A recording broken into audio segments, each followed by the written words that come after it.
Your host for the evening, ladies and gentlemen, is a national touring stand-up comedian, a former corporate trainer and leader. He's been on The Apprentice, Red Eye on Fox, and a couple other shows that are no longer on the air. Please welcome to the stage my good friend, Paul Ollinger. Jeremy Meese, keep it going for Jeremy Meese. He's the brainchild. Who's ready to have a good time tonight? Atlanta apartment professionals. You guys ready to have fun? Ma'am, are you ready to have fun? Ladies look beautiful tonight. Some of the guys look all right too.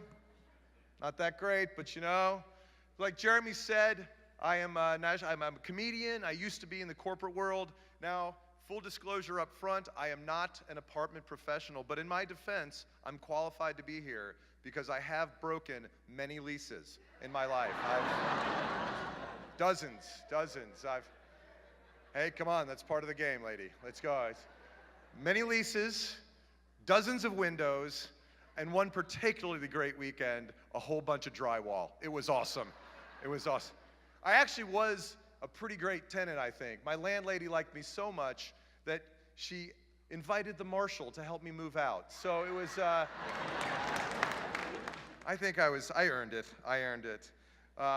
Like most comedians, I have a master's of business administration. Thank you. Yeah, that was worth $100,000. Sure, right there. Why the hell not? If you go to business school and you find out that you want to be a comedian, there's a business term for that. It is called a shitty return on investment. That is, it's like investing in common areas. You don't get any payback on that. Come on. And I only bring that up, guys, because when I was coming out of business school, I was talking to my job counselor, and he said, well, what kind of a life do you want to live? What kind of work life do you want to live? And I said, I want to live where I work, I want to drink a lot, and I want my neighbors to hate me. And he said, have you considered a career in property management? Because that's the job description, buddy, apparently. So I wanted, not being an insider here, I wanted to familiarize myself with your industry, so I looked up some back issues of Multifamily Insider magazine. Wow, you guys. Publications and shows that have insider in the title are so exciting and scandalous. Not Multifamily Insider, not at all. This is, it's like reading Habitat magazine on Valium. It's the most boring shit I have ever read in my entire life. I wanted to put a gun in my mouth and blow my brains all over the issue of Multifamily Insider. That's what I wanted to do. Although I did learn 3 important things. I learned how to get my tenants to pay on time, how to streamline maintenance requests, and most usefully, how to stretch out the eviction process so I get 6 months free rent next time my wife throws me out. That was useful. I wanted to make sure that I used the right language tonight, the language of the industry, and so I did some research on that, and here's what I learned. They are called residents, not tenants, okay? Oh, wow, that's a big one, obviously. Wow, whew. It's an apartment community, not a complex. It's not a complex. Yeah, sure. And perhaps most importantly, it's a security deposit, not asshole insurance. Who knew? That's what it said on the back of my check when I got it back.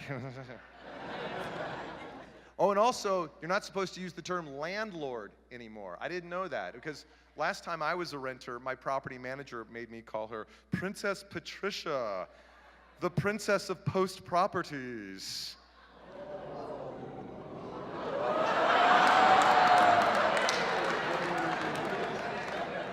Little uptight at post properties? Is it all the P's? Are you a post property person? Princess Patricia of Peachtree Industrial. No? I couldn't afford post properties back when I was renting. Am I kidding? Too many P's in the title. My God. Oh, and here's the most important thing you have to keep in mind when dealing with today's customer, right? They are young, upwardly mobile professionals. They are not entitled shitheads whose parents still pay their rent. They're not. That's not what they are. So don't let that one slip out. Don't do it. Don't. Speaking of millennials, do we really need any more of these entitled shitheads clogging up the Beltline and complaining about not getting their packages from Amazon, Birchbox, and Colorado Weed Emporium or whatever? You know, it's like,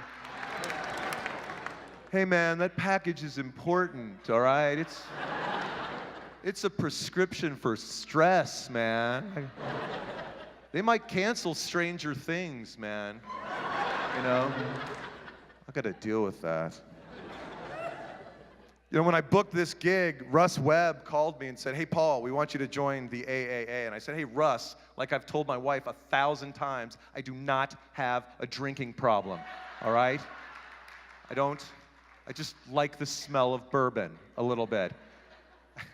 He was like, no, the apartment association. I was like, oh shit, I thought it was roadside assistance, man. I didn't.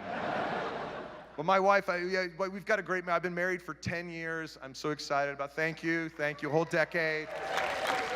It's amazing, you know, like, I didn't know what I didn't know about marriage. Like, I didn't know that I would ever hear this said. I didn't know I could hear, I'm not going to have sex with you until you clip your toenails. I never knew that would happen. Most surprisingly, I didn't know that I would be the one who said it.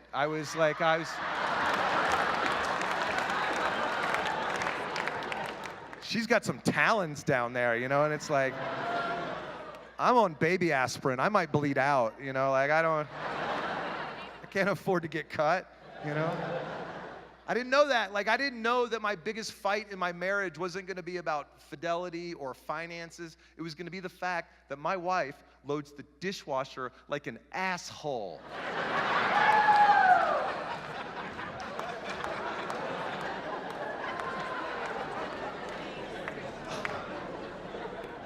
Everybody knows it goes big plate, little plate, little plate.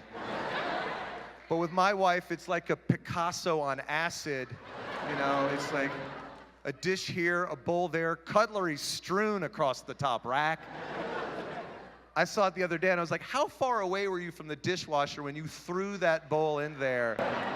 She's like, I was right next to it. I was like, you intended for that bowl to end up in that spot? Please tell me that's not a cutting board on the lower shelf, standing vertically, blocking the upper spray arm. Yes, the upper spray arm, that's what it's called. You would know if you gave a shit, honey. And she's like, why do you care about the dishwasher? I'm like, it's not about the dishwasher. It's about all the chaos on this planet. Yet in this 12 cubic foot appliance, I have the opportunity to impose order, and you just shit all over it. You just don't care. Are you guys ready to have some fun tonight, apartment professionals? What do you say?